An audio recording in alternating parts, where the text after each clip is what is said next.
begin this guest lecture in these sessions, I would like to invite the Dean from FKIP Unpati to give the opening speech and to officially open this guest lecture in today's sessions. To Professor Dr. Isaac Enrique Bueno, SPD MPD, time is yours. Oke, thank you. Selamat pagi, Bu Nandita. Mohon maaf ya. Selamat pagi, Pak. Ya, kegiatan. Salam hormat juga ya untuk Pak Dekan. Terima kasih sudah boleh ada bersama dengan kami. Thank you very much, Bu. Boleh menyediakan waktu hari ini diskusi lebih fokus pada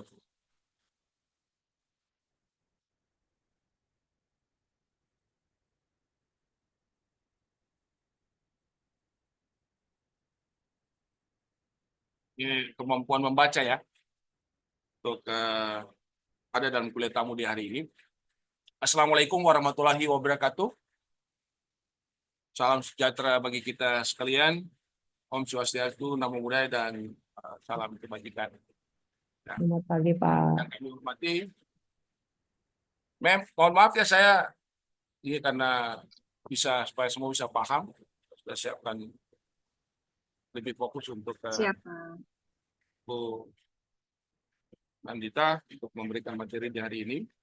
Yang kami hormati Ibu Kaprodi, ada juga Tajur ya, Ibu Sekjur yang sudah hadir, Ibu Wilma, yang boleh bersama-sama dengan kita.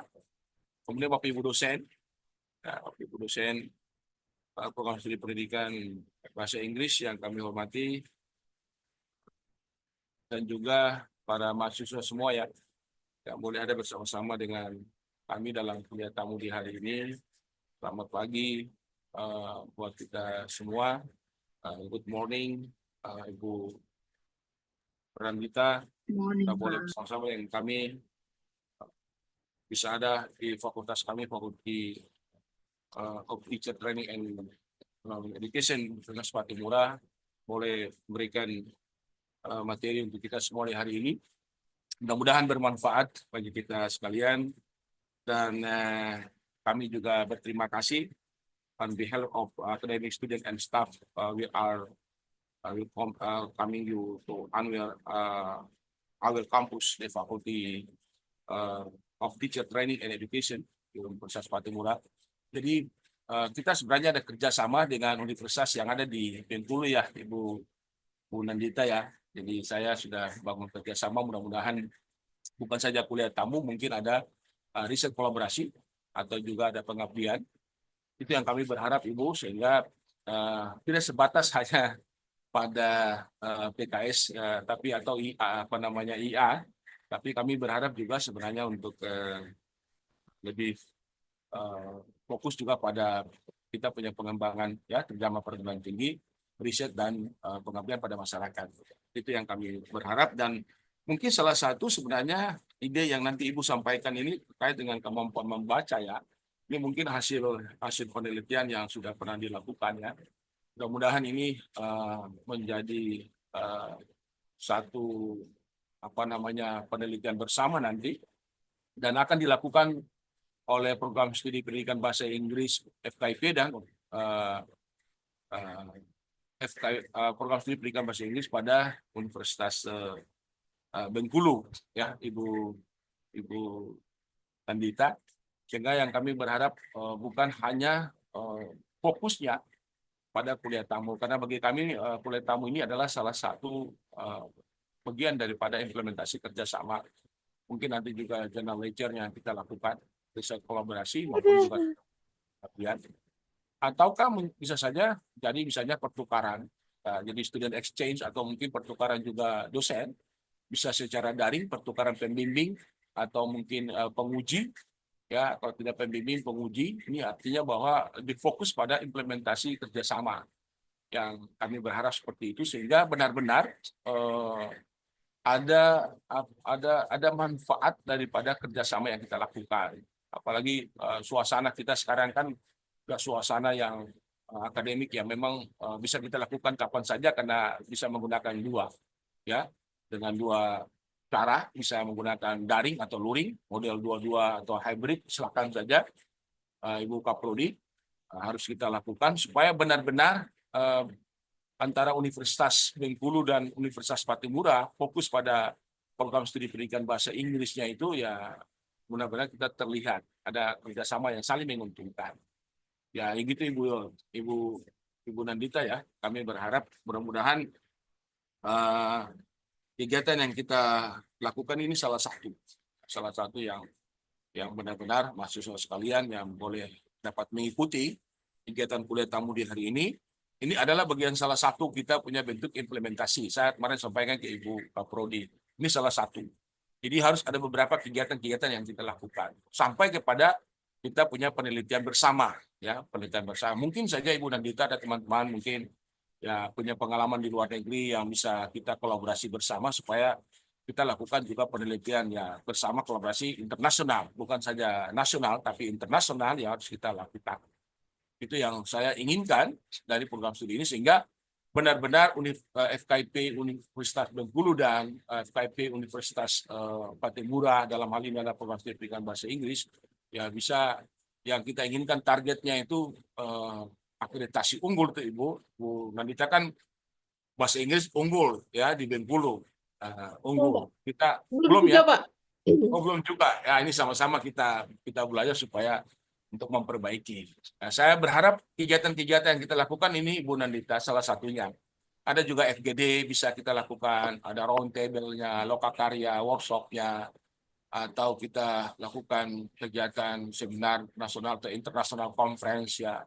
Yang kemarin saya inginkan itu kalau boleh dalam bentuk FGD. Ya, saya tidak mau lagi kalau cuma hanya internasional menyampaikan paper, ya, tapi bagaimana kita bisa sharing of knowledge-nya, pengetahuan bersama dalam bentuk FGD, focus group discussion.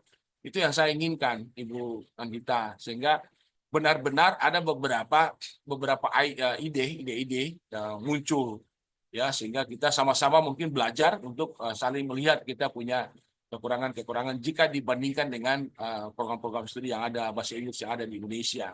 Kira-kira kita masih berada pada posisi yang mana? Itu yang saya selalu bilang bahwa kita berdiskusi supaya kita tahu kita punya kelemahan. Kalau kita selalu hanya mengikuti pola yang kita lakukan, tapi tidak ada pembandingnya, makanya itu yang terjadi bahwa kita selalu ada kekurangan. Sehingga saya berharap mungkin Ibu Kaprodi, Pak Kajur Bahasa dan Seni, kemudian Sekretaris ya jurusan, mudah-mudahan ya kita bekerja keras ini supaya mungkin suatu ketika juga pendidikan bahasa Inggris Bengkulu dan Patimura Ambon bisa unggul sama dengan teman-teman yang ada di universitas mungkin di Surakarta atau IKIP Jakarta, Universitas Negeri Jakarta, Universitas Negeri Yogyakarta, atau juga Universitas UPI Bandung pendidikan. Ibu Wenda punya program studi itu kan juga unggul. Nah, kita belajar dari teman-teman yang ada di situ, Bu.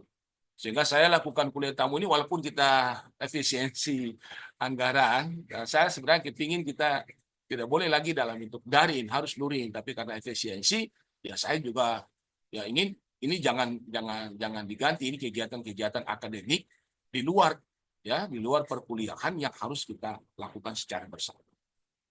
Saya pikir itu yang perlu saya sampaikan kepada kita semua. Mudah-mudahan kuliah tamu ya yang kita lakukan di hari ini. Nah, ini karena saya bukan orang Inggris tapi karena dekan ya biar sudahlah saya jelaskan kalau saya WD1 saya itu kan orang Inggris bisa jelaskan lebih enak ya. Kalau saya ya begitulah pasti ada yang paham ada yang tidak paham ya sudah Ibu Nandita juga pasti paham kalau saya ngomong ya. Tapi ya saya berharap teman-teman bahasa Inggris harus selalu kita cas ya, kita selalu cas. Kita selalu melakukan kegiatan-kegiatan ilmiah yang seperti ini walaupun daring. Mudah-mudahan nanti Bu Nandita kita bisa ada bersama seperti teman-teman dari Universitas Jambi juga saya undang ya Pak Dekan dan WD1 itu datang ke Ambon. Ya, mudah-mudahan nanti Ibu Nandita saya undang ya karena memang kepentingan saya bahasa Inggris ini harus kita unggul bersama-sama Bu karena saya lihat dari SDM-nya hebat, luar biasa hebat. Saya pikir itu yang perlu saya sampaikan kepada kita semua. Mudah-mudahan kolaborasi yang baik yang kita bangun hari ini dalam bentuk kegiatan-kegiatan yang nasional yang kita lakukan. Kita membangun networking, jejaring, supaya benar-benar juga kita saling berdiskusi melihat berbagai persoalan-persoalan yang kita hadapi secara bersama-sama. Itu yang perlu saya sampaikan kepada kita sekalian. Terima kasih Ibu Nandita Jayanti SPD MPD PhD yang boleh bersedia untuk ada dalam kuliah tamu di hari ini, dan Ibu Kaprodi, terima kasih. Bapak Ibu semua, Pak James. Halo Pak James. kasih. Oh, saya lihat Pak James, saya kepingin mau lihat Pak James ini. Ibu Nandita sebentar, ini senior saya ya, boleh sakit. Saya kepingin mau lihat Pak James tapi belum pernah ketemu Pak James ya. Pak James sehat-sehat ya. Sehat Pak James. Sehat ya. Prof, terima kasih Prof. Ya, Ya sehat Pak ya. Ya. Saya kepingin mau ketemu Bapak ini, tapi saya nelpon-nelpon belum pernah ketemu ini. ya Prof. Ya, mudah-mudahan Pak Kris juga, Pak Kris sudah sehat-sehat ya. Nah, ini Bu, yang penting kita sehat, kita saling mendoakan.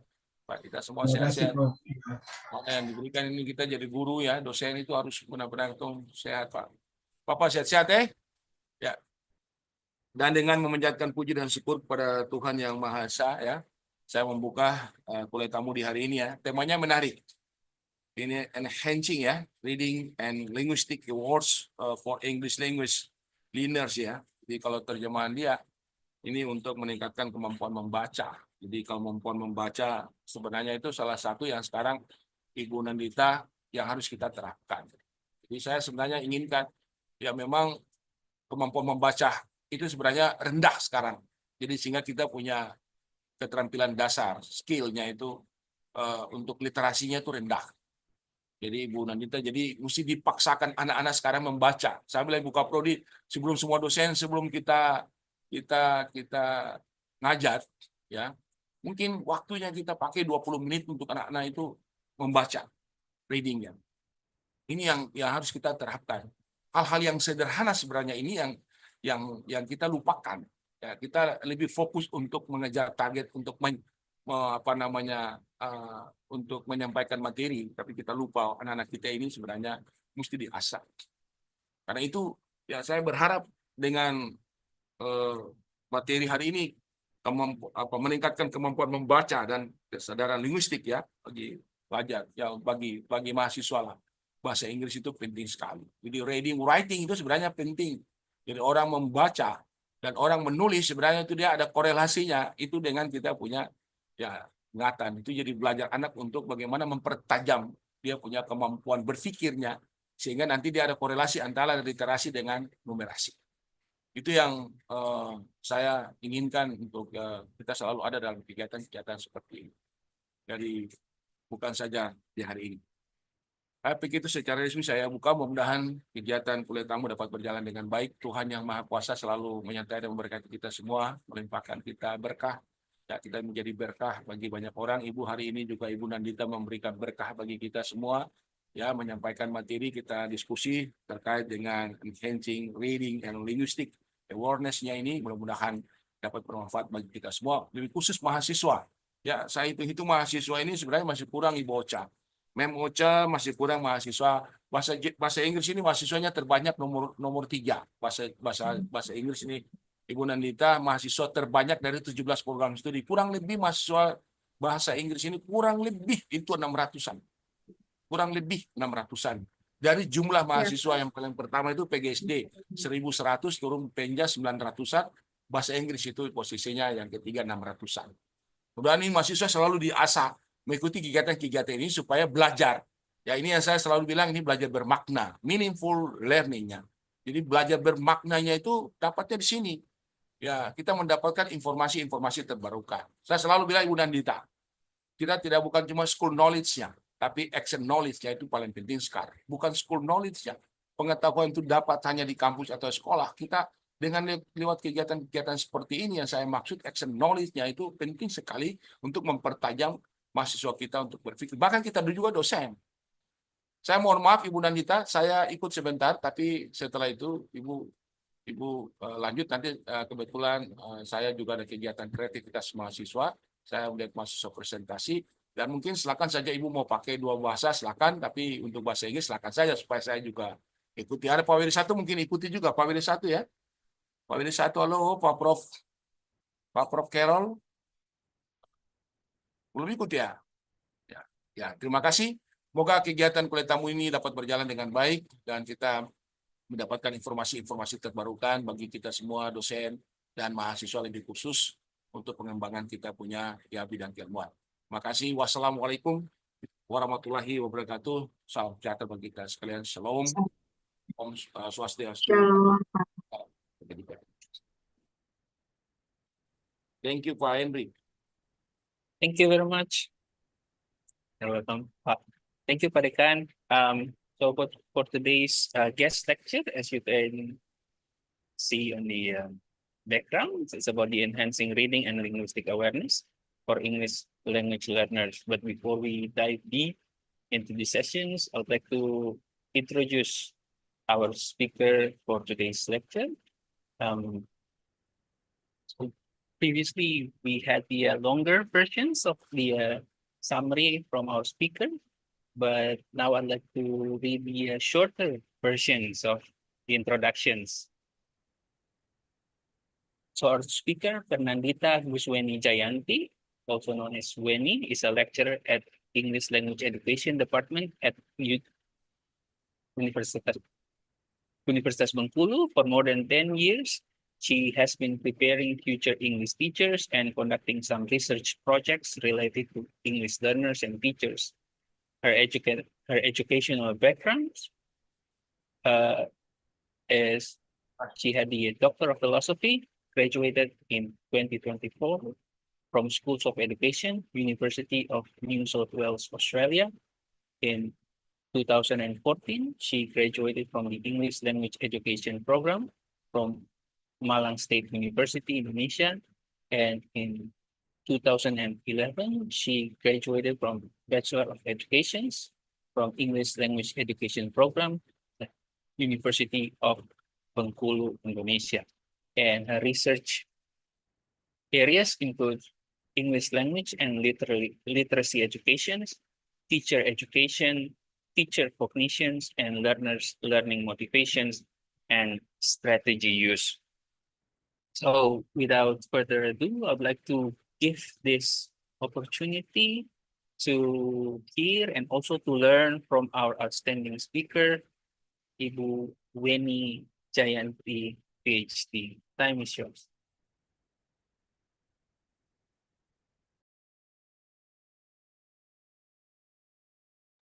Okay, thank you, Pak Henry, for the introduction. So actually, I'm not that outstanding. I'm just a lecturer. So like, yeah.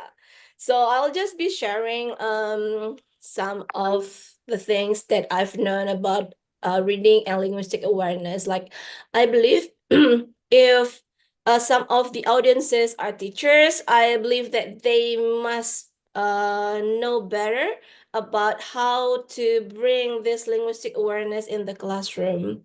So, but I still hope that we can learn some things from this session.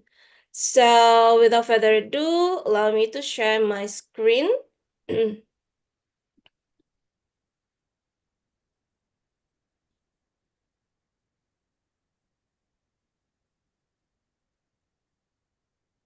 So can you all see my screen?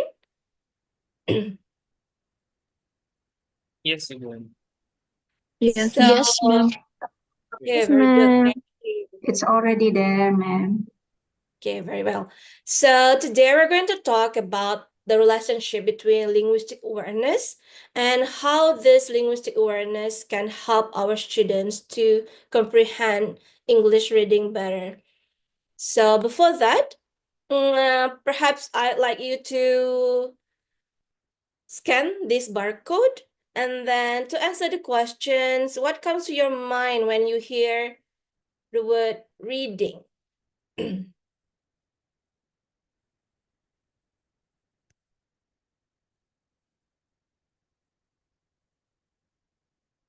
you all put your answer?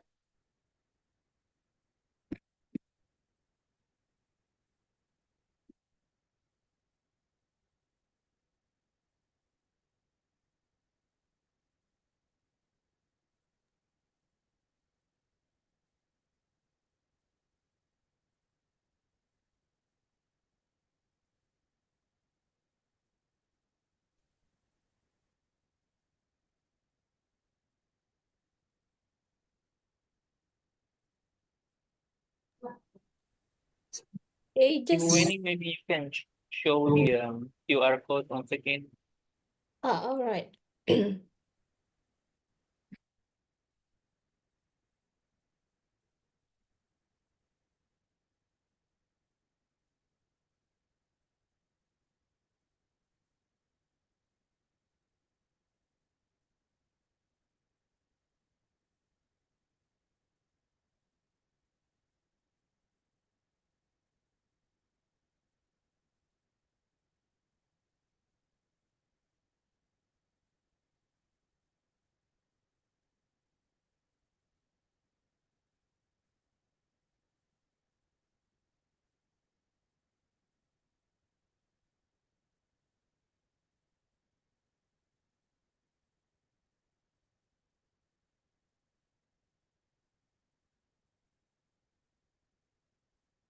Okay, now let's check.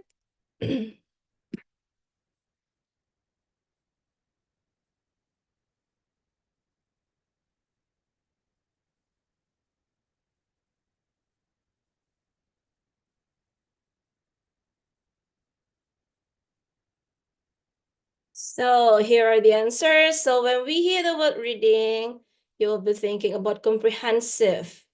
And then entertain. Okay, it's very good. Receiving knowledge. Long text. Okay, long exploring, concentration, symbols. Very good. Decoding. I think it's the lecturer who answers the decoding. I am not sure if the students are aware about this decoding skill. Thinking, text meaning. Okay. Okay, very good. Yeah. And it's very good to see that no one answers with difficult. Because, yeah, when I hear the word reading, the first thing that comes to my mind is difficult. Because, like when we read, yeah, we have to employ many skills, the micro skills from decoding into the macro skills to see the context, to make meaning from the text. And then also we have to employ some reading strategies, for example, skimming, scanning, guessing meaning from the context, and so on and so forth. So yeah, it's interesting to see that we understand that reading is actually how we make meaning from the written symbols, the letters in this context, to make an understanding, to make meaning of the written text. Okay, thank you very much, everyone, for your responses. So as I mentioned earlier, that reading is a complex process. So that's why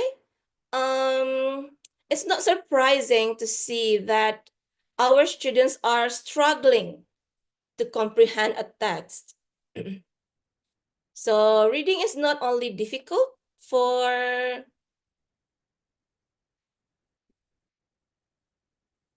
sorry.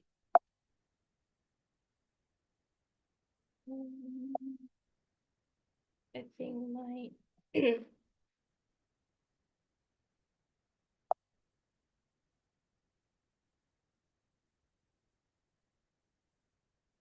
there's a technical problem. I think my screen is freezing. You want us to present the PowerPoint from here? Yes, please. Yes, I find it hard. Okay, now let me. Yes, please.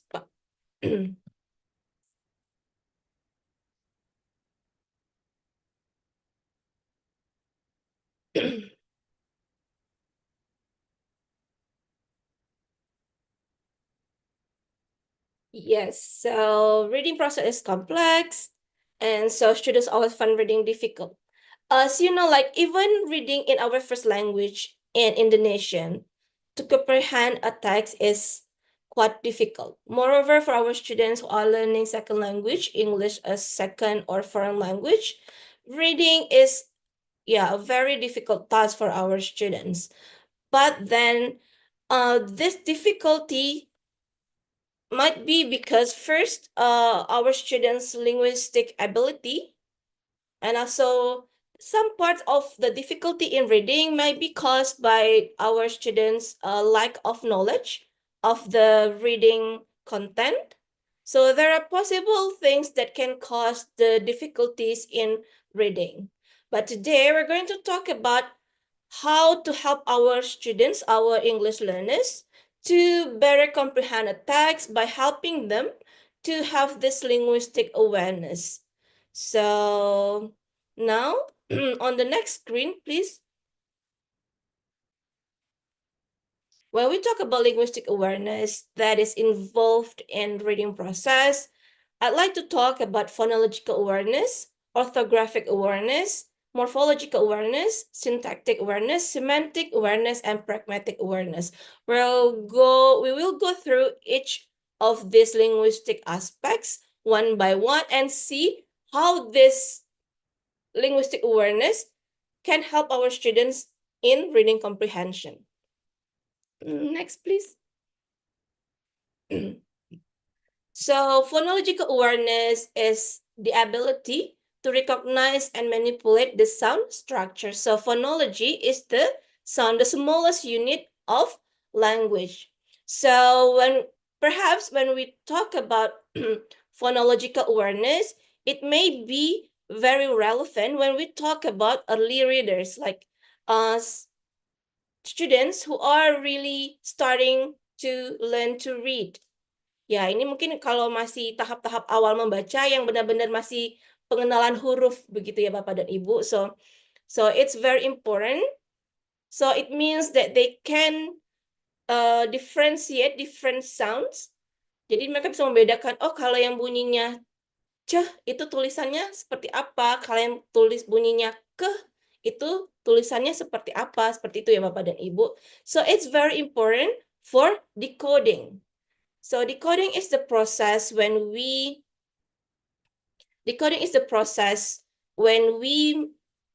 interpret the written sound, ya. Misalnya kalau kita melihat huruf yang bentuknya seperti ini, kita tuh aware, oh kalau ini nih ternyata yang kalau di spoken language itu yang bunyinya ceh, misalnya seperti itu. So it's very important especially for developing spelling skills. Jadi ini sangat penting untuk meningkatkan kemampuan spelling. Jadi untuk anak-anak yang baru belajar membaca, mereka bisa tahu, oh kalau suara ini dalam teks tertulis adalah seperti ini. Oh kalau kata saya bilang misalnya book. Oke, book itu kalau spokennya seperti itu bunyinya. Nah, kalau di tulisan itu bagaimana b, o, o. Bagaimana sound b, bagaimana sound o. Bagaimana kalau sound O dan O ketemu jadi U misalnya. So that's kind of awareness is very important.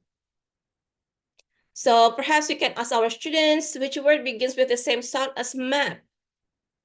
Which one? Begins the same sound. So it's the A, the mat. So yeah, this kind of awareness is important. So when our students have this kind of awareness of phonological knowledge, so it will be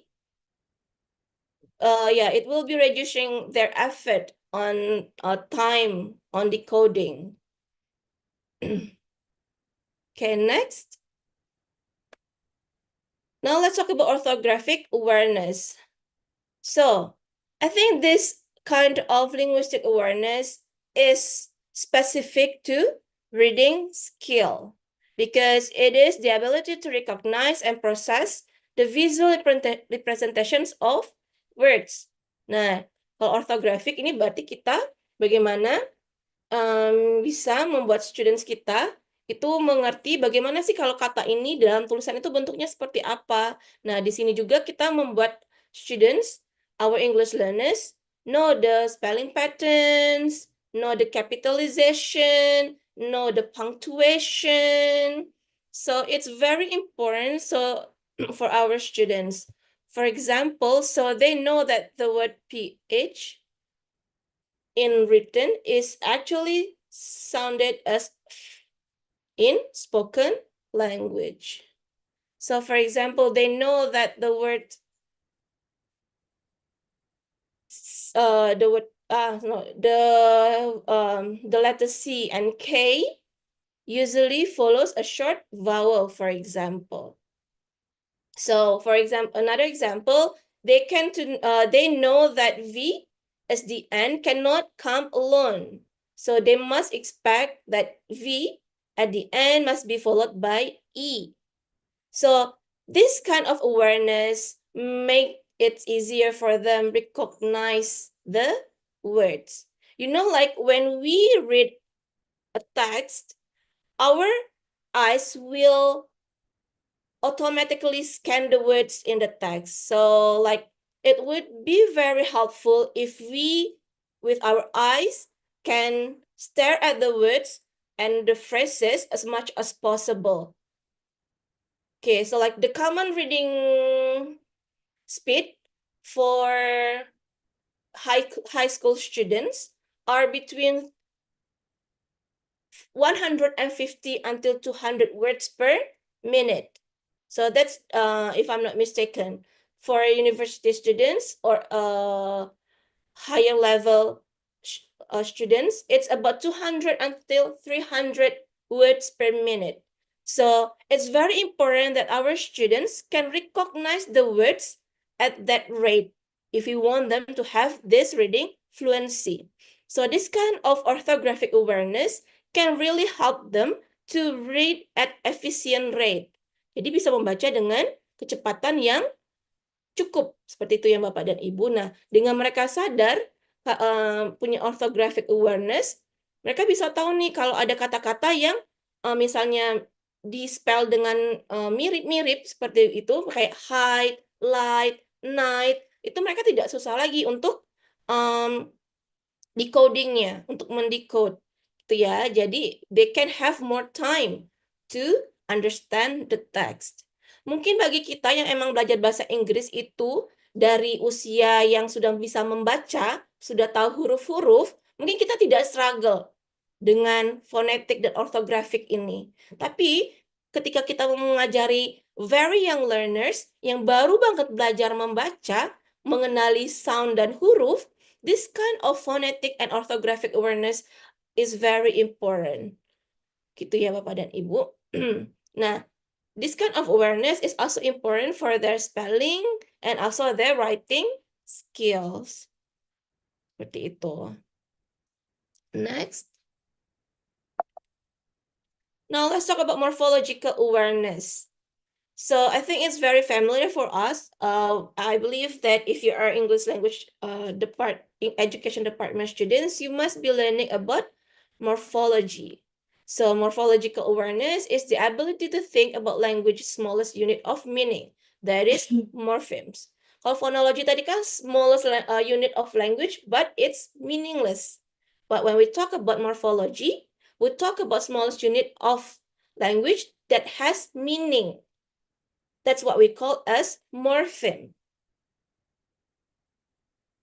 So I think it's very important for us to make our students aware about this morphological unit because it can boost our students' vocabulary knowledge and also boost our students' reading comprehension. So when we talk about morpheme, we're familiar with the term roots, prefixes, suffixes, for example. Nah, misalnya ketika morphological awareness itu misalnya ketika masih students kita membaca word unhappy, gitu ya Bapak dan Ibu. Dia nggak tahu unhappy itu artinya apa. It's a new word. But they must know the word happy. Dia tahu tuh happy artinya bahagia. But with their morphological knowledge, they can guess the meaning of unhappy. Oh, mungkin karena dia sudah tahu kalau unhappy ini sebenarnya bisa di breakdown loh menjadi kemudian menjadi happy. Nah, terus dia tahu kalau ini artinya sesuatu yang biasanya berlawanan. Itu maknanya negasi, begitu ya. Oh, berarti mungkin dia bisa menebak, oh unhappy artinya adalah kebalikan dari happy. So this kind of morphological awareness can help our students to expand their vocabulary mastery. So we know that the more vocabulary you have, it will be easier for you to make meaning from the text. So that's why by having this morphological awareness, we hope that our students can have a better comprehension. Okay, now let's take a look at the word reading. So what new words can you make using prefixes or suffixes? Awalan dan akhiran kalau dalam bahasa Indonesianya. Anyone? Perhaps you want to type in the chat? Okay, pre-reading. Very good. Next.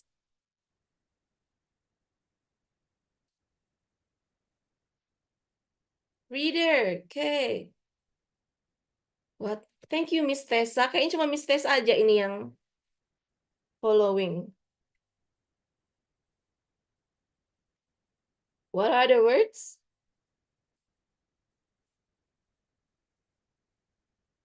Readable.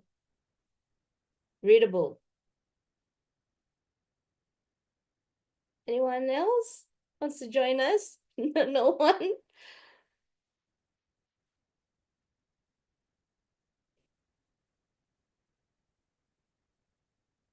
All right. Actually, we can use the word, yes, reader, reading, readable.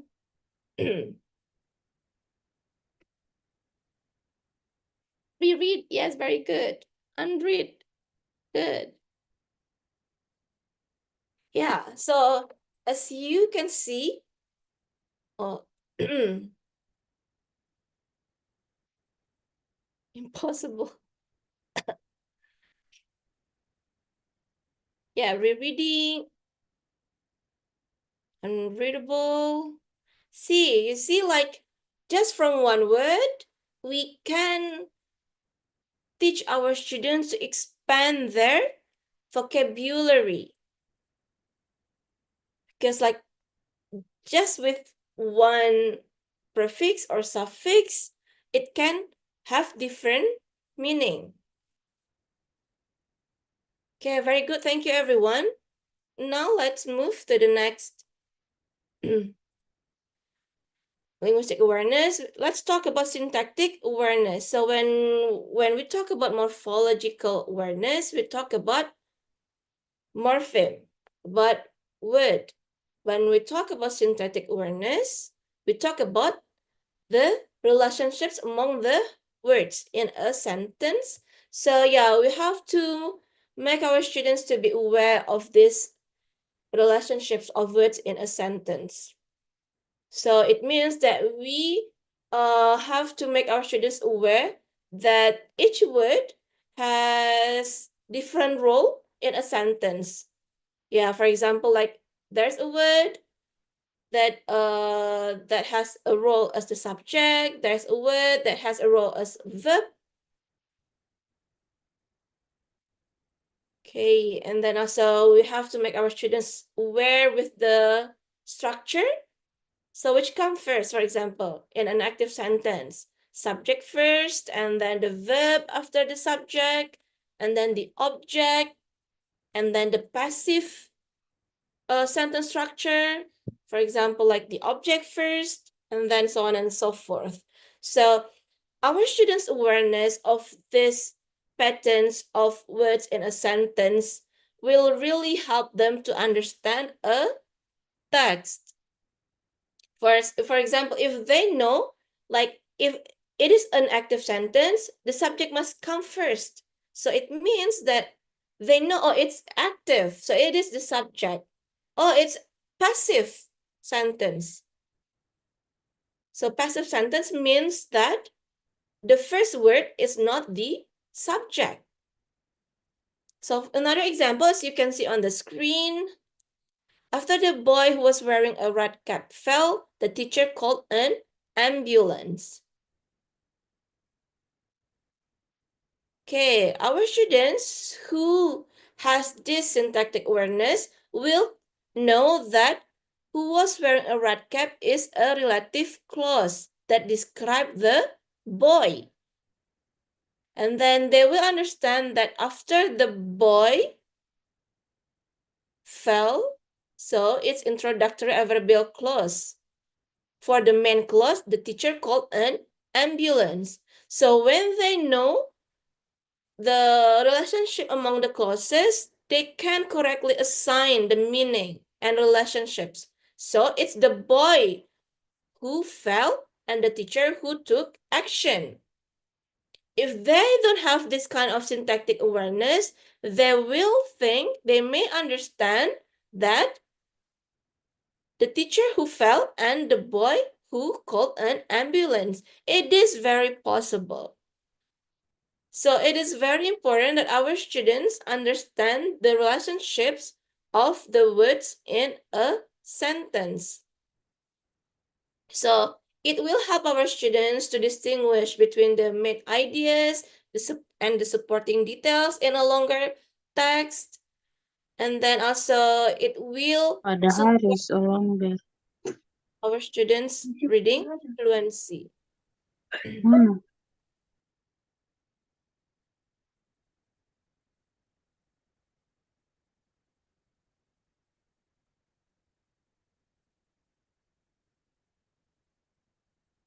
Okay, next, let's move to semantic awareness.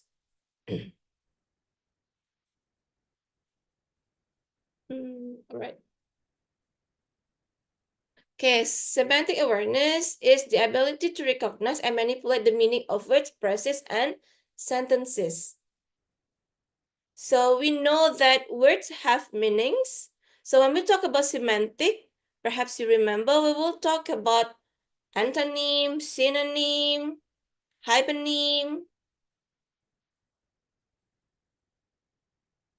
So yeah, so our students have to aware that words have meanings, phrases have meanings, sentences have meanings. So the knowledge of these meanings in words, phrases, and sentences, of course, will help our students to understand a text better. It's not only to read a text better, but it's in a sense that the students will be aware of the differences in meaning. For example,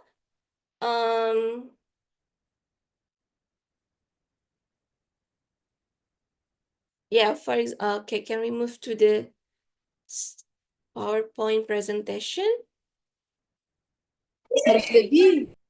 For semantic awareness.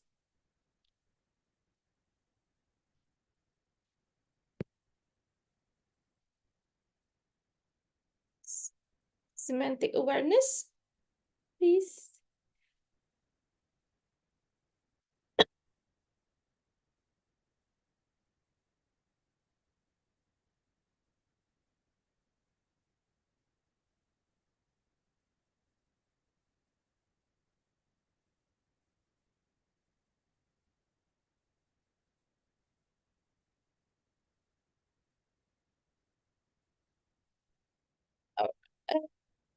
All right.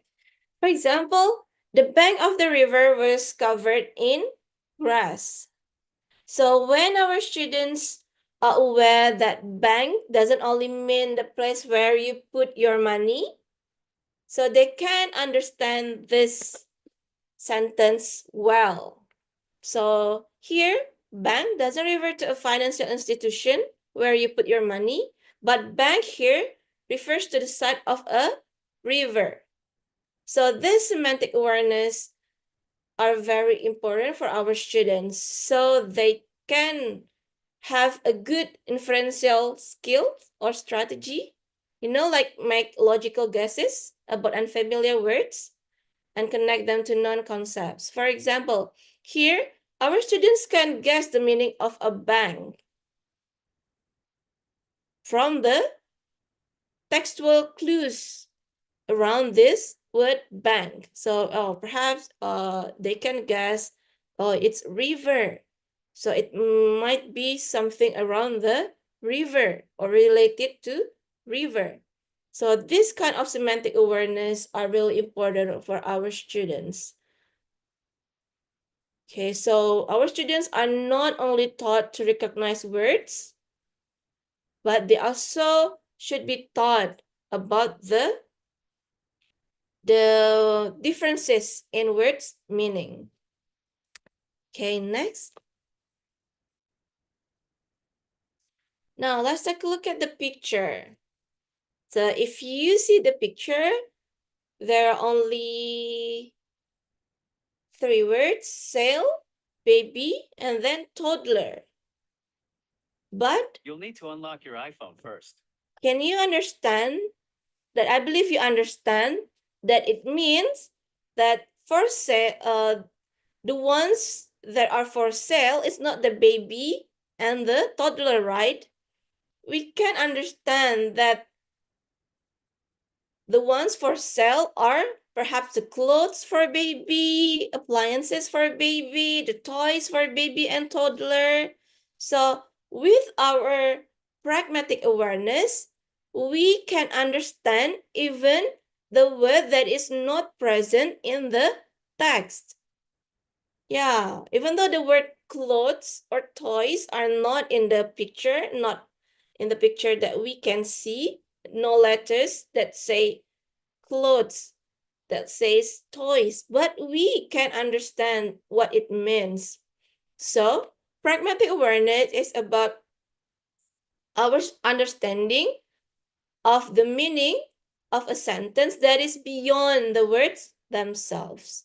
So it's beyond the words. So if in the previous linguistic awareness, we talk about the conceptual awareness, here when we talk about pragmatic, we talk about the contextual awareness. So with this pragmatic awareness, we hope that our readers, our students, can go beyond the literal meanings. Jadi bukan hanya memahami apa yang tertulis di sana, gitu ya. Apa yang ada di huruf-huruf, di kata-kata atau di kalimat yang ada di teks yang sedang mereka baca. Harapannya, they can understand the implied meanings atau makna yang tersirat. Yeah, we hope also they can understand the speaker intentions and the tone. You know, like the tone in writing also exists, right? It's not only in our spoken language. Even in writing, actually the writers can build their tones through the language that they use. So yeah, it is especially important for understanding dialogues, narratives, or literary texts, where you can find irony, sarcasm, or indirect request. So it is important so our students can comprehend authentic text, such as advertisements, stories, online content, where context and social cues matter. So yeah, it is very important for authentic text. So we know that when we teach reading, we try to balance to give our students the simplified text atau teks yang memang kita buat untuk belajar, ya, modified text, dan juga authentic text. Teks yang memang students kita akan temui in real world situations, yang memang akan mereka temukan di dunia nyata kehidupan mereka sehari-hari, seperti online content. You see, like in online content, there are banyak sekali ya online content yang menggunakan bahasa Inggris misalnya. Nah, kalau tapi mungkin kalau online content, especially social media, the words are limited. Kata-katanya itu terbatas. Nah, bagaimana caranya students orang yang ngepost online content itu kan menggunakan bahasa yang sesingkat mungkin tapi bisa punya makna yang impactful. So our students must have this pragmatic awareness di mana konteks dari konten ini atau bahasa ini digunakan. Jadi mereka bisa memahaminya tuh bukan hanya secara literal, bukan hanya berdasarkan kata-kata yang ada, tapi juga konteksnya seperti apa, siapa yang menulis, di mana tulisan ini ditulis, dimuat misalnya. Apa tujuannya? Apa sih yang isu yang sekarang sedang ada? Apa nih maksudnya?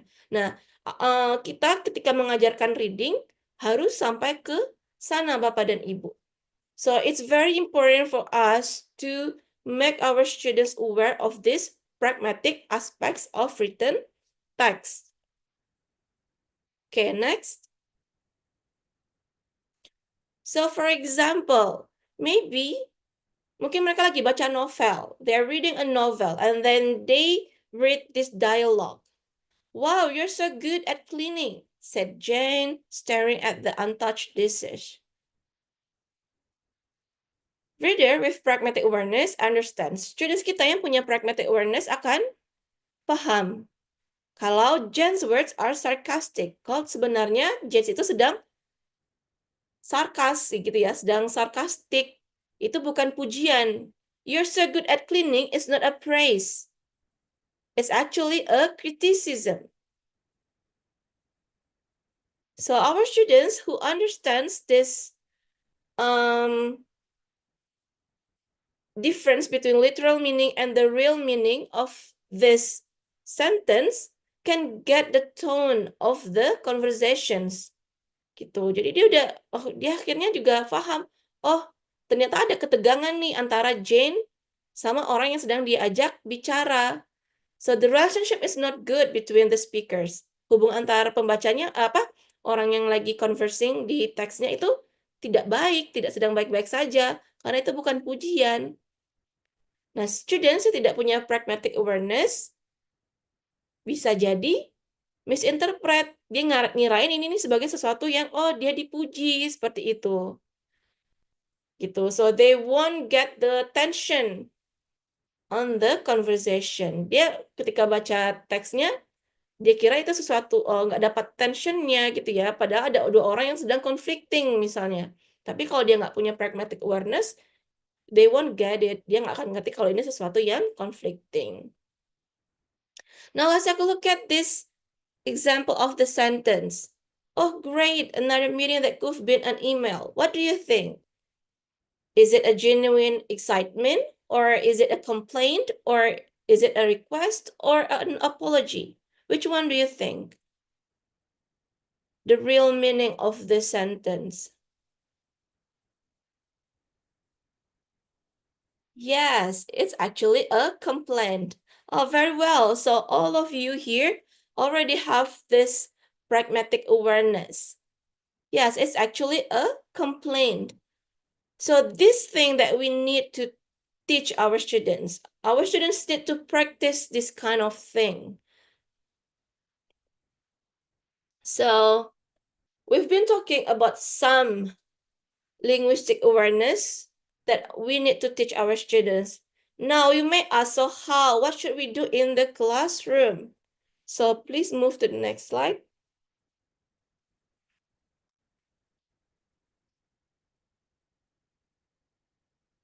Yeah, for classroom activities, for phonological awareness, so perhaps we can have our students to have this rhyme time relay.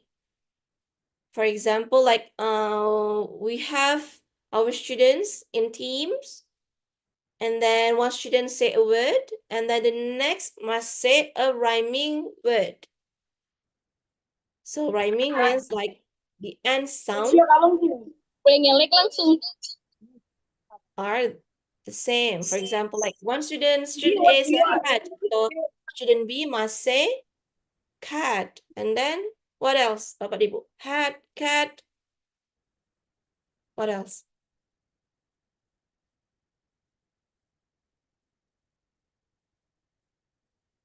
Hat, cat.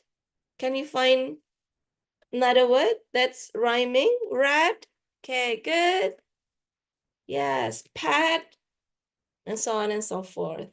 And then you can have like syllable clapping game. So it's when we teach our students about syllable, suku kata. So we want them to clap for each syllables. For example, banana. So how many syllables are in banana? So for example, 3 syllables. So we ask them to clap 3 times. Something like that. And then to have their orthographic awareness practiced, we can have them to have word sort by spelling pattern. For example, we have mix of words. For example, light, side, fight, kite. And then we then have knife, life, thrive, something like that. And then we mix them, and then we ask them to group those words based on the spelling patterns, for example. And then word letter. Okay. Start with one word, for example, cat, and change one letter at a time to form a new word. For example, we give them the word cat, and then they change one letter to make a new word. For example, cat.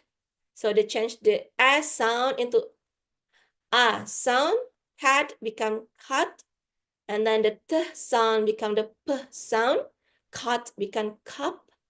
The K sound become P. So it's cup become pup. So yes, and then we can ask them to read aloud to enforce the sound symbol correspondence. So yeah, these are some ideas for phonological and orthographic awareness in the classroom. Next, for morphological awareness, I think it's the one that we mostly have in our classroom, this morphological awareness. Like we like to talk about vocabulary in the classroom. Yeah, the things that we usually do is to find synonym or the antonym of some words, right? So perhaps now we can also talk about the morphological awareness. So how the words unhappy is not simply have different meaning from happy, but it's actually can be broken down into un and happy.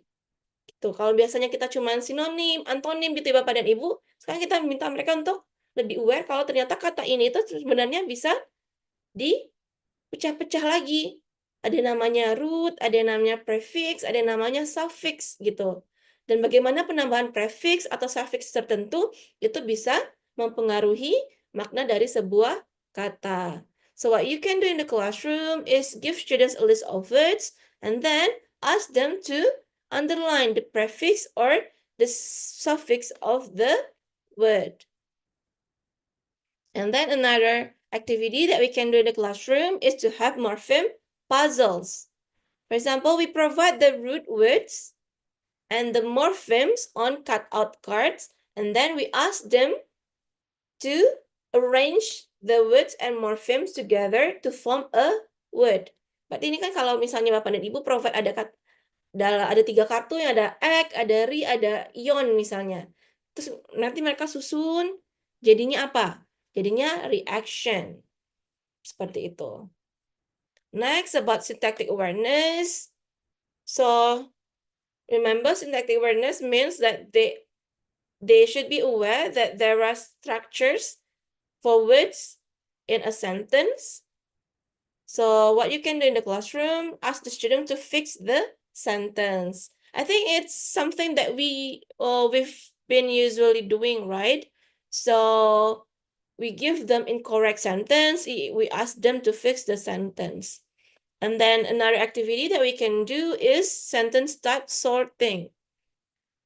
So yeah, for example, we give them sentence and then we ask them or ask them to classify whether the sentence is declarative sentence, interrogative sentence, imperative sentence, or exclamatory sentence. And then we can add the complexity of the activity by asking them to rewrite a passage using a variety of sentence types. Gitu. Jadi mungkin udah pakai deklaratif, terus kita minta mereka to rewrite menjadi interrogatif misalnya. Another activity is to have sentence scramble. So we provide students with jumble words or chunks of a sentence and ask them to reorder this scrambled sentence. Yeah, I think it's also something that we usually do in the classroom. Okay, next, the last slide. Please. Okay, semantic awareness. So for semantic, we can have semantic web.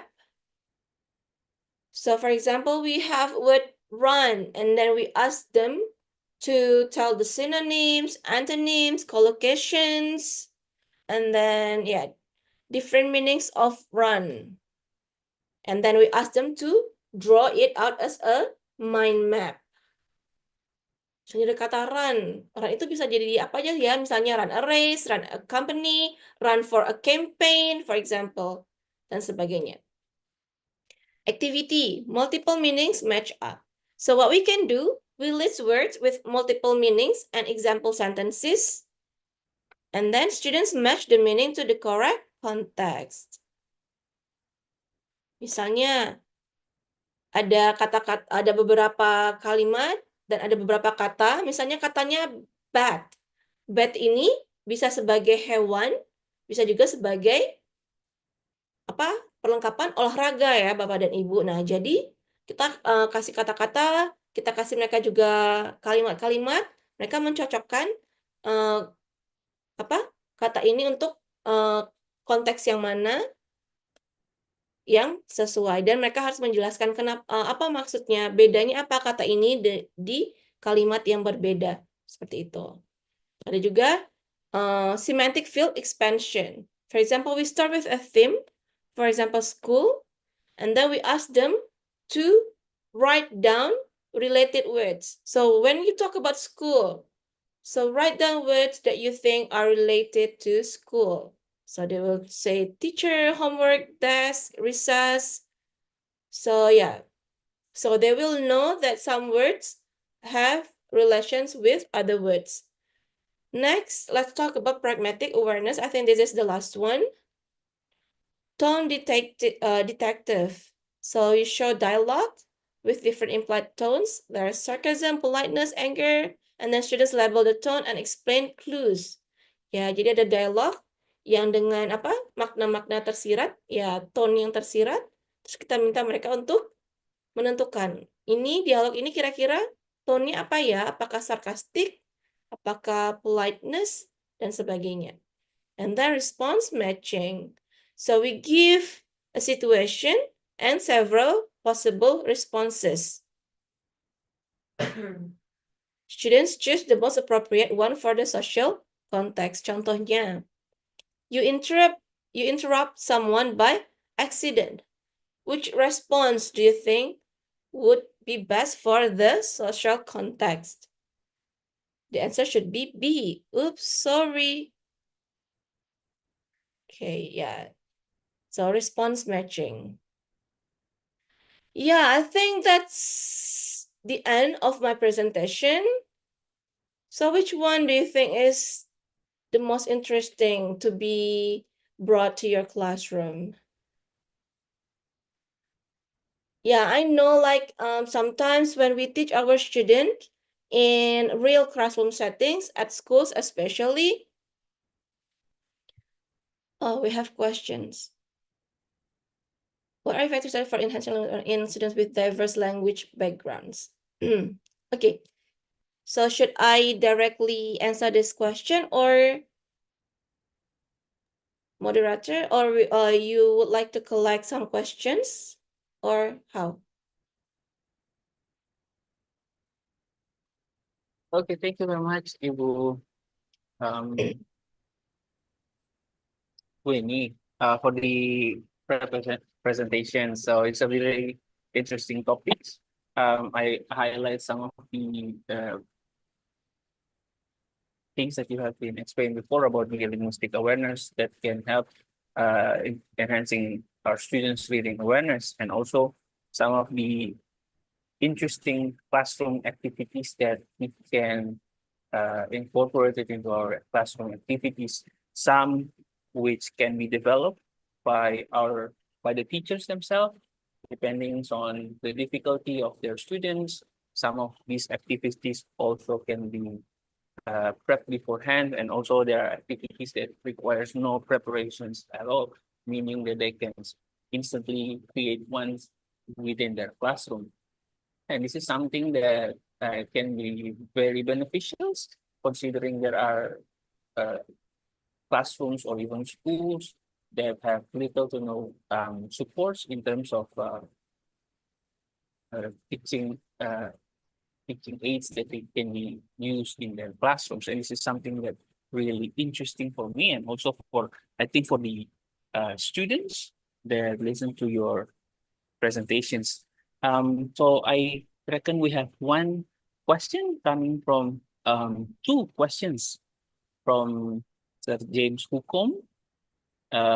First one is, what are effective strategies for enhancing linguistic awareness in students with diverse language backgrounds? And second is, how can teachers integrate linguistic awareness in reading practice for young learners? For other participants who want to give questions, you can use you can react by raise your hands, and then we can collect all the questions, and then I'll give chance to if we need to answer your questions. But so far we have two coming from Sir James. In the meantime, maybe we can start answering the questions while waiting for other responses from the students and other participants. Okay, thank you very much for Hukom, Pak Hukom or Bu Hukom. Yeah, I'm sorry. Like for Hukom. So can you give more explanation about language backgrounds? So do you think do you mean that they have different first languages, or they have different level of language ability? Or yeah, what do you mean with diverse language backgrounds? What I mean here is like, for example, like at junior high schools, when the students are studying English, they are coming from elementary schools which have maybe different background of English experience. So that's why, of course, when they at the first time study English in junior high school, for example, they have something different. So how can the teacher face this problem? That's Okay, what thank I you very mean. much, Yeah. Bapak Hukom. So I think like when I teach my students, I always tell them that there is no one single best strategy or best method to teach. So it's always like have various techniques, have various strategies, have various tasks for students. So yeah, and then also for the different profile of learners. So that's why we can have different tasks. For example, like now we can have speaking for students who are more into spoken language. But for yesterday, perhaps we can have reading task. So for students who are enjoying reading more. And for this case, because we're talking about reading, perhaps I think we give them this kind of autonomy. So we can ask the students to choose texts that they want to read for themselves. So, but before we do that, we have to tell them, we have to teach them first to find their purpose of reading. So we tell our students that when we read, we have different purposes. Now I want you to find for the next reading, what are you what are you trying to find? For example, our students may answer, okay, for the next reading, I want to read a short story.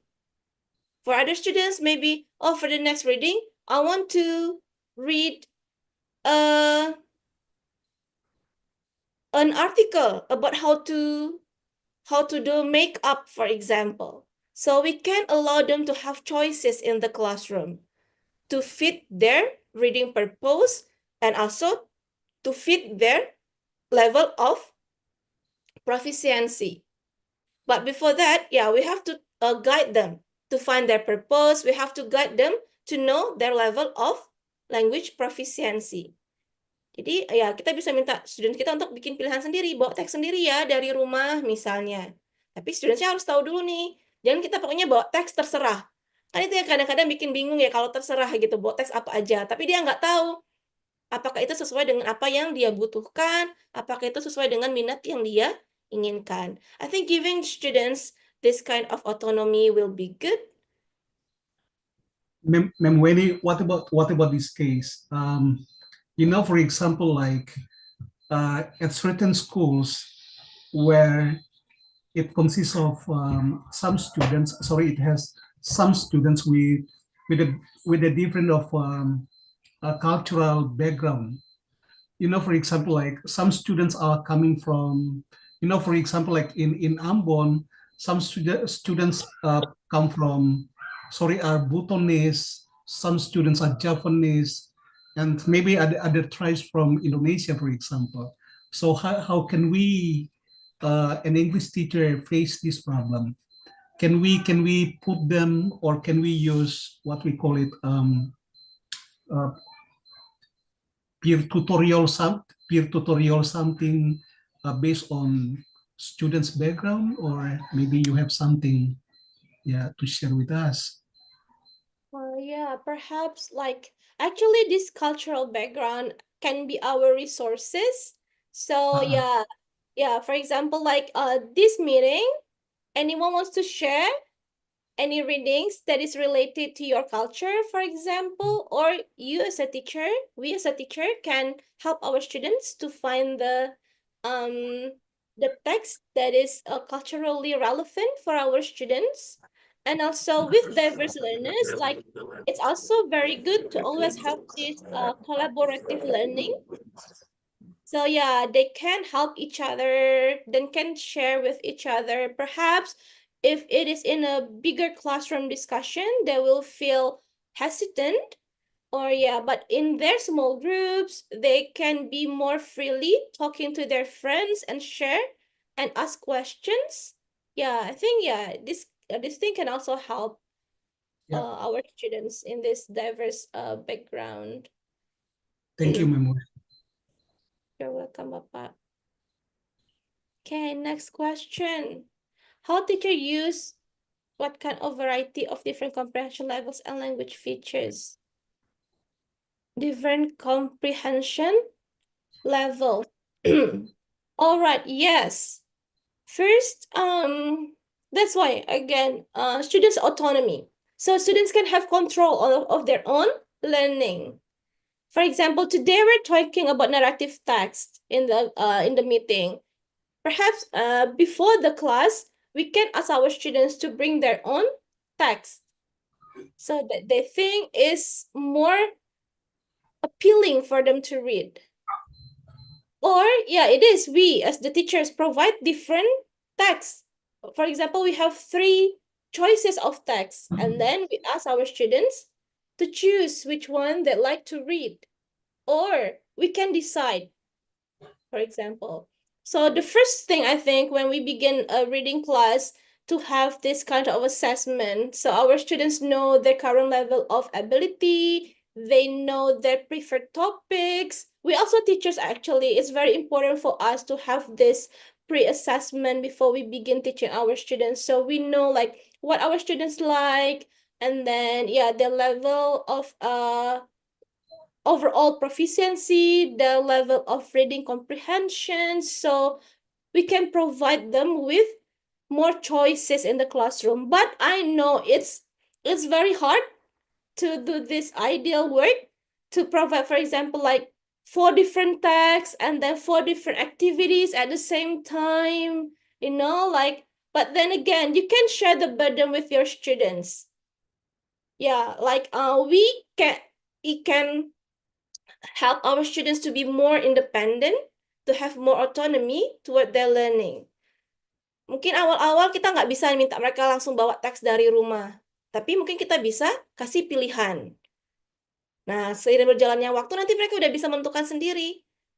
teks seperti apa sih yang sebenarnya sesuai dengan reading purpose-nya dia, kemudian kemampuannya dia, gitu.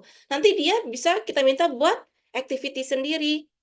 And again, I think like collaborative learning is also a powerful tool in the classroom if we can manage the groups well. So we need to know the profile of our students first, I think. I hope it answers the question from Bu Gabriel. And again, variety. Selalu variasi. Mungkin di pertemuan kali ini lebih yang dapatnya siswa dengan profil yang seperti ini. Mungkin pertemuan depan dengan variasi teknik atau strategi yang berbeda, siswa dengan profil yang seperti ini yang lebih kena gitu. So jadi variasikan, selalu variasi gitu. Jadi kalau ngajar reading bukan cuman read the text and then answer questions gitu ya Bapak dan Ibu. So pakai variasi jadi at least students kita bisa bergantian mendapatkan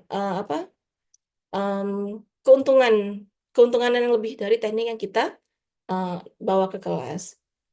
Tuh. Okay, then it's very good question from Bu Susana. How can English language learners independently improve their linguistic awareness outside of the classroom to support their reading abilities? Okay, when we talk about outside of the classroom, we can give homework if it is still guided, gitu ya. But when we talk about independent outside classroom, it really depends of the students. So that's what I said earlier. We build this autonomy of our students. I think it's very important. So we teach them the reading strategies. For example, like for morphological awareness, for example. So we teach them. So this is what you can, for example, this is what you can do actually. So for example, kita di kelas misalnya kasih mereka activity ini. Nah, kayak gini ya. Nah, nanti kalau pas kita ajarin strategi tersebut di dalam kelas, hopefully they can use this strategy outside the classroom. So building students' autonomy, I think, one of the things that we also need to think about when we teach English. Bagaimana kita membuat students kita itu bisa lebih mandiri, gitu. Bagaimana biar mandiri? Yaitu tadi, mereka harus tahu apa yang bisa mereka lakukan di luar kelas secara mandiri. Jadi ya memang harus kita explicit explanation gitu tadi ya, apa yang bisa mereka lakukan di luar kelas gitu. And then build their confidence. Jangan lupa juga membangun kepercayaan diri mereka gitu ya. Oh, ternyata kamu udah bisa ya membaca teks ini gitu. Oh, mungkin nanti kalau di rumah, kalau kamu mau coba baca lagi, boleh loh. Nanti pas minggu depan kita sharing, kamu habis baca apa di rumah gitu. So building this kind of confidence and autonomy, I think will work to have our students work independently.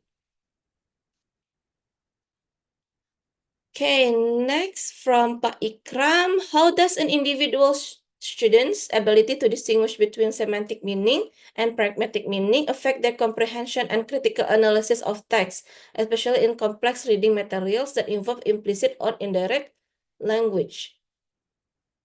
Okay, to semantic meaning, literal content, and affect their comprehension and critical analysis of text.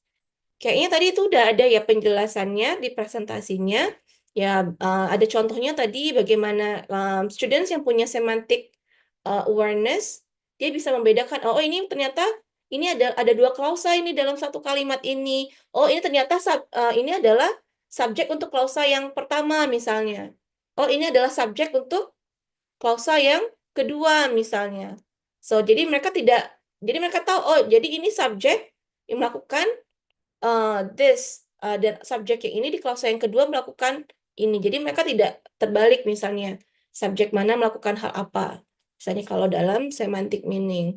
Kalau yang tadi pragmatic meaning, itu tadi mereka bisa tahu, oh kalau ini misalnya ternyata it's not literal meaning. dari misalnya clues. Nah, ya, clues yang ada di dalam teksnya misalnya. Kayak tadi kan dia tahu, oh, apa? Oh, it's very clean. Padahal dia bilangnya sambil melihat ruangan yang berantakan. So this contextual cue mess indicates that it's not the true meaning. Seperti itu.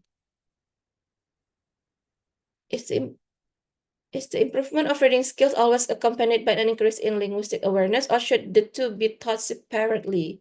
Ibu Tri, Ibu Tri Utami.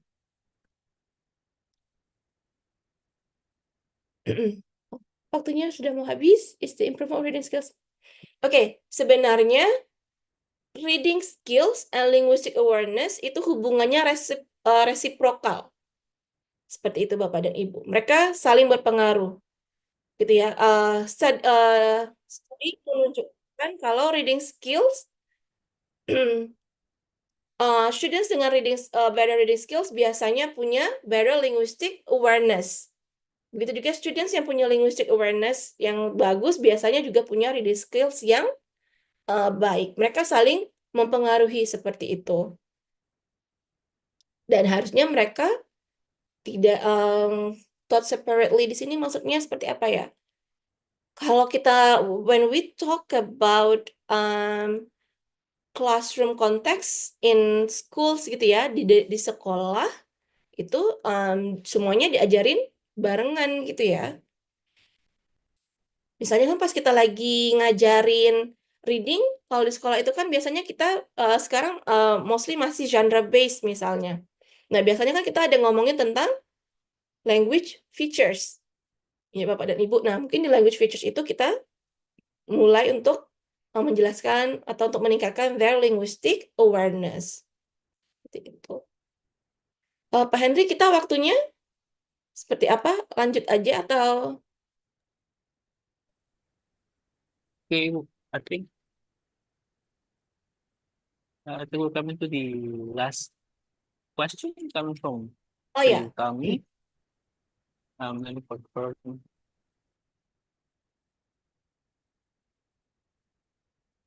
Oh yeah, the last questions from Bu Renata. I think that's really Renandia. Start with intensive and extensive reading to help students' comprehension. So, intensive and extensive reading are two kinds of reading. Intensive reading is more into intensive reading is more into classroom reading. So yeah, mostly we read when we to learn language. But for extensive reading, it can be happening inside the classroom or outside the classroom.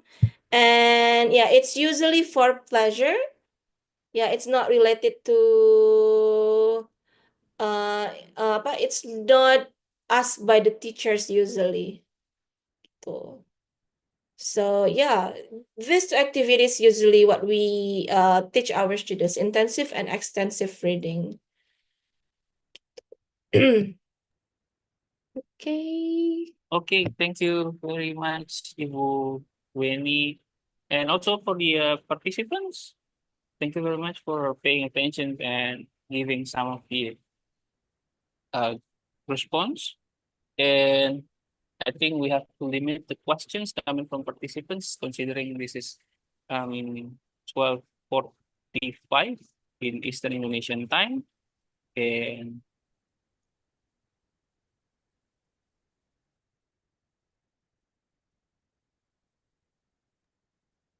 And let's say thank you very much for Ibu Weni for the for the lecture that we have for these sessions. As what our dean mentioned before, that we hope that such opportunity will also come to our we will also have another opportunity to collaborate, to give exchange students, and also lecture between Patimura University and Bengkulu University. And before we come to an end of this guest lecture, we would like to present the certificates of appreciation from English Education Study Program, Patimura University. To our speaker, Ibu Pananita Gusweni Jayanti, PhD. Can have the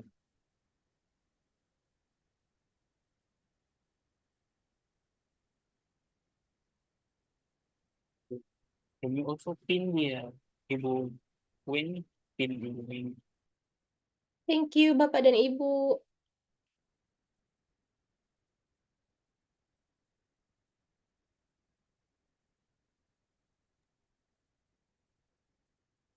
Pin. Okay, thank you very much, Ibu Weni, for this wonderful lecture. Although we started late, but we have finished with the lecture for today. And also, I'd like to remind the participants for this guest lecture to fill out the attendance form. You may find one in the comment in the chat box. And then thank you very much for everyone's participating in this sessions. Pak Dekan, Prof. Weno, kemudian ada Ibu Wakil Jurusan, Ibu Wilma, dan Ibu Kaprodi, Ibu Dr. Ocha Tawaya, and all participants who have been attending these sessions from the very first beginning. Iya, iya saya. Oh, Pak Hendrik. Iya, iya Ibu Wen, saya alumni program TKN, program SEAP Oh, saya alumni SEAP juga, Pak, 2015. 2011. Oh, oke. Thank you. Oh, berarti dengan sama alumni 2011, berarti dengan Sara Yusap Pati ya dari waktu itu 2011. Fatma. Fatma. Oh, Fatma ya. Oke, saya juga alumni. Oke, Bu, ini mungkin kita bisa kontakkan next time, Ya, mungkin ada sure. kegiatan bisa sama-sama. Ya, Kita bisa collab antara sure, dari sure. University Patimura dengan Mantap. BNP. Ya, Ibu. Dunia kecil ya, Bu Eni. Ketemu juga. Iya, Bu. Siap. Ya, nggak nyangka juga ya ketemu sama alumni SEAP di sini juga. Oke, Bu Weni, makasih dan semua yang sudah Terima kasih hadir. Bapak dan Thank Ibu you atas very much. kesempatannya. Terima kasih Ya. para partisipan yang sangat aktif. Iya. Bu, Bu Bye Weni, Bu bye. makasih ya. Eni, Thank you very much. Jin. Ya. Saya Makasih banyak atas ya. nama Prodi juga mengucapkan terima kasih ya Bu. The new beginning of our cooperation will be continue with the other activity as the Dean mentioned before in the beginning of in the opening of this guest lecture. Yeah. Warm greetings to all of the family of English Education Study Program there, Ibu Weni, Ibu Wisma, Yunita, who has helped me also, so that this activity can be conducted well. And also Ibu Weni, we have also here attend this guest lecture, our fellow from Relo, Ibu, I want to introduce her, Ibu Melanie Gobert. Yeah, she is here and representative of our team lecture of extensive reading. Yeah, Ibu Melanie has already here since September 2024, and she is going to continue her duty here as a fellow in our English study program in Unpati. Yeah. Thank you so much. Our respect to you, Ibu Weni, as our speaker today, and we hope that next time we will meet again in other activity.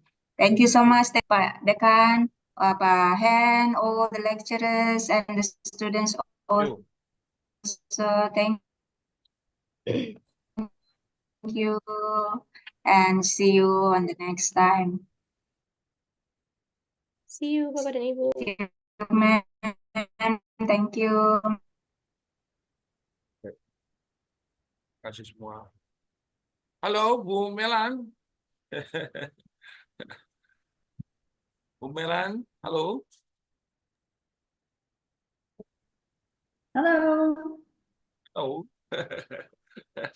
Nice Sehat to ya. meet you, Bunny. Thank you for the lecture. Mas again? Halo. I said thank you. I said thank you to Winnie. Thank you for a good lecture. Oke.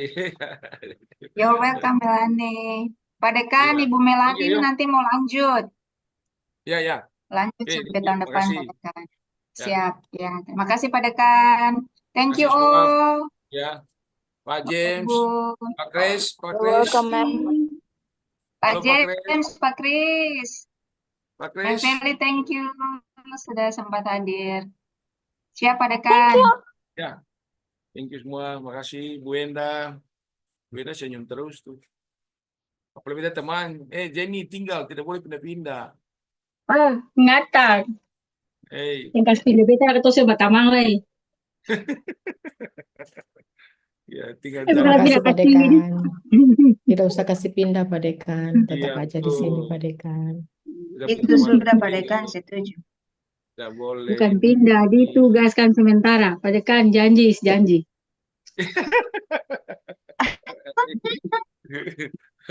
Sekarang Oke, main izin kekerasan, ya. keluar. Izin Oke. keluar Pak Dekan. Mau Siap. mengajar Thank you, Pak dulu. Selamat siang semua. Dekan. Terima Ya. kasih banyak Sama. Thank you, semuanya. ya. Thank you, Makasih. Bye-bye. Melani. See you. Melan, ya, makasih.